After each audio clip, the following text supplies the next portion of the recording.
მოგესალმებით მეგობრებო, სადაური კერძია ხინკალი. ხინკალი ქართული კერძია, ცომი, გუფთა, შემადგენლობა ღორისა და საქონლის ან ცხვრის ხორცის ნაზავისგან, წარმოადგენს ცომისგან დამზადებულ ერთგვარ ტომარას, რომელშიც მოთავსებულია გატარებული ხორცი.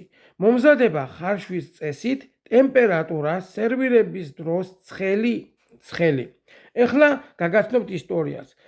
ხინკალის დამზადება სათავეს იღებს აღმოსავლეთ საქართველოს მთიან რეგიონში. მისი გამოგონების პატივი მიეწერებათ როგორც მოხევეებს, ასევე ფშაველებს, მთიულებსა და ხევსურებს.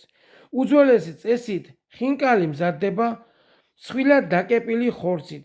მთიან რეგიონში ასეთი მეთოდით ხინკალს დღემდე ამზადებენ. ხინკლის სხვადასხვა ვარიაციები მთელ კავკასიაშია გავრცელებული.